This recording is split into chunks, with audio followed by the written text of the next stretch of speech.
ವಸ್ತುನಿಷ್ಠತೆ, ವಿಶ್ವಾಸಾರ್ಹತೆ, ನಿಖರತೆಗಾಗಿ ನೋಡ್ತಾ ಇರಿ ನ್ಯೂಸ್ ಪುತ್ತೂರು, ಜನಮನದ ಪ್ರತಿಧ್ವನಿ.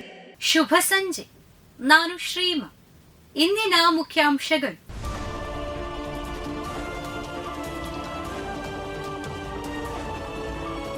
ಚಾರ್ವಕ ಪ್ರಾಥಮಿಕ ಕೃಷಿ ಪತ್ತಿನ ಸಹಕಾರ ಸಂಘದ ನೂತನ ಕಟ್ಟಡ ಉದ್ಘಾಟನೆ, ಕೃಷಿ ಮೇಳ ಹಾಗೂ ವಿಚಾರಗೋಷ್ಠಿ, ಮೇಳೈಸಿದ ಸಾಂಸ್ಕೃತಿಕ ಕಾರ್ಯಕ್ರಮ. ಶತಮಾನೋತ್ಸವ ಹೊಸ್ತಿಲಲ್ಲಿರುವ ಕಾಣಿಯೂರು ಚಾರ್ವಕ ಪ್ರಾಥಮಿಕ ಕೃಷಿ ಪತ್ತಿನ ಸಹಕಾರಿ ಸಂಘದ ಶತಮಾನೋತ್ಸವ ಆಚರಣೆಯ ಸಲುವಾಗಿ ನೂತನ ಕಟ್ಟಡ ಉದ್ಘಾಟನೆ ಹಾಗೂ ಕೃಷಿ ಮೇಳದ ಅಂಗವಾಗಿ ಭಾನುವಾರ ಬೆಳಗ್ಗೆ ಸಾಂಸ್ಕೃತಿಕ ಕಾರ್ಯಕ್ರಮ ಹಾಗೂ ವಿಚಾರಗೋಷ್ಠಿ ನಡೆಯಿತು. ಬೆಳಗ್ಗೆ ಕಾರ್ಯಕ್ರಮದ ಉದ್ಘಾಟನೆ ಬಳಿಕ ಇಡ್ಯಡ್ಕ ಶಾಲಾ ವಿದ್ಯಾರ್ಥಿನಿಯರಿಂದ ಸಾಂಸ್ಕೃತಿಕ ಕಾರ್ಯಕ್ರಮವು ನೆರವೇರಿದವು. ವೀರಮಂಗಲ ಪಿಎಂ ಶ್ರೀ ಸರ್ಕಾರಿ ಹಿರಿಯ ಪ್ರಾಥಮಿಕ ಶಾಲೆಯಲ್ಲಿ ರಾಷ್ಟ್ರೀಯ ಯುವ ದಿನಾಚರಣೆ. ಸ್ವಾಮಿ ವಿವೇಕಾನಂದರು ಈ ದೇಶದ ಅನರ್ಘ್ಯ ರತ್ನ ಎಂದ ಎವಿ ನಾರಾಯಣ. ದೇಶ ಶಕ್ತಿಗೆ ಇನ್ನೊಂದು ಉದಾಹರಣೆಯಾಗಿರುವ ನರೇಂದ್ರ ನಮ್ಮ ವಿವೇಕಕ್ಕೆ ಆನಂದ ನೀಡುವ ಅನರ್ಘ್ಯ ರತ್ನ ಎಂದು ಎವಿಜಿ ಆಂಗ್ಲ ಮಾಧ್ಯಮ ಶಾಲೆಯ ಸಂಚಾಲಕ ಎವಿ ನಾರಾಯಣ ಹೇಳಿದರು. ಅವರು ವೀರಮಂಗಲ ಪಿಎಂ ಶ್ರೀ ಸರ್ಕಾರಿ ಹಿರಿಯ ಪ್ರಾಥಮಿಕ ಶಾಲೆಯಲ್ಲಿ ನಡೆದ ರಾಷ್ಟ್ರೀಯ ಯುವ ದಿನಾಚರಣೆಯಲ್ಲಿ ಮುಖ್ಯ ಅತಿಥಿಯಾಗಿ ಭಾಗವಹಿಸಿ ಮಾತನಾಡಿದ್ದಾರೆ. ಹಸುಗಳ ಕೆಚ್ಚಲು ಕತ್ತರಿಸಿದ ಪ್ರಕರಣ, ಓರ್ವ ಆರೋಪಿ ಸೆರೆ. ರಾಜ್ಯಾದ್ಯಂತ ಆಕ್ರೋಶದ ಅಲೆಯೆಬ್ಬಿಸಿದ ದುರುಳರ ವಿಕೃತಿ. ಚಾಮರಾಜಪೇಟೆಯ ಓಲ್ಡ್ ಪೆನ್ಷನ್ ಮೊಹಲ್ಲಾದ ವಿನಾಯಕನಗರದಲ್ಲಿ ಹಸುಗಳ ಕೆಚ್ಚಲು ಕೊಯ್ದು ಕ್ರೌರ್ಯ ಮೆರೆದ ಪ್ರಕರಣಕ್ಕೆ ಸಂಬಂಧಿಸಿದಂತೆ ಓರ್ವ ಆರೋಪಿಯನ್ನ ಕಾಟನ್ಪೇಟೆ ಪೊಲೀಸರು ಬಂಧಿಸಿ ಸ್ಥಳ ಮಹಜರು ನಡೆಸಿದ್ದಾರೆ.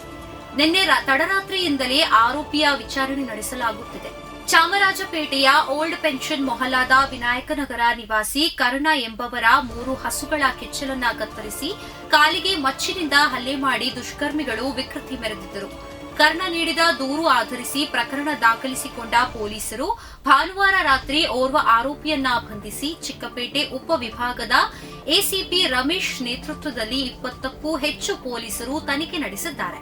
ಹಸುಗಳಿಗೆ ಚಾಮರಾಜಪೇಟೆ ಪಶು ಆಸ್ಪತ್ರೆಯಲ್ಲಿ ಚಿಕಿತ್ಸೆ ನೀಡಲಾಗಿದ್ದು, ಹಸುಗಳು ಕ್ಷೇಮವಾಗಿದೆ ಎಂದು ತಿಳಿದುಬಂದಿದೆ. ಮಹಾಕುಂಭ ಮೇಳಕ್ಕೆ ವಿದ್ಯುಕ್ತ ಚಾಲನೆ. ನಾಗಸಾಧುಗಳಿಂದ ಮೊದಲ ಶಾಹಿ ಸ್ನಾನ. ಜಗತ್ತಿನ ಅತಿ ದೊಡ್ಡ ಧಾರ್ಮಿಕ ಕಾರ್ಯಕ್ರಮ ಶುರು.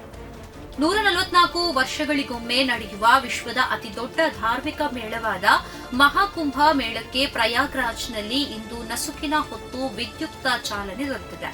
ಇಂದಿನಿಂದ 44 ದಿನಗಳ ಕಾಲ ಉತ್ತರ ಪ್ರದೇಶದ ಪ್ರಯಾಗ್ರಾಜ್ನಲ್ಲಿ ಮಹಾಕುಂಭ ಸಂಭ್ರಮ ನಡೆಯಲಿದೆ. ಮಹಾಶಿವರಾತ್ರಿ ದಿನವಾದ ಫೆಬ್ರವರಿ 26ರಂದು ಕೊನೆಯ ಶಾಹಿ ಸ್ನಾನದೊಂದಿಗೆ ಮುಕ್ತಾಯವಾಗಲಿದೆ. ಮಹಾಕುಂಭ ಮೇಳಕ್ಕೆ ಇಂದು ಬೆಳಗಿನ ಜಾವ ಮೊದಲ ಶಾಹಿ ಸ್ನಾನ ಮಾಡುವ ಮೂಲಕ ವಿದ್ಯುಕ್ತ ಚಾಲನೆ ನೀಡಲಾಗಿದೆ. ಲಕ್ಷಾಂತರ ಸಂಖ್ಯೆಯಲ್ಲಿ ನಾಗಸಾಧುಗಳು ಶಾಹಿ ಸ್ನಾನದಲ್ಲಿ ಭಾಗಿಯಾಗಿದ್ದಾರೆ. ಪ್ರತಿದಿನದ ಸುದ್ದಿಗಳಿಗಾಗಿ ನೋಡ್ತಾ ಇರಿ ನ್ಯೂಸ್ ಪುತ್ತೂರು, ಜನಮನದ ಪ್ರತಿಧ್ವನಿ. ಧನ್ಯವಾದಗಳು.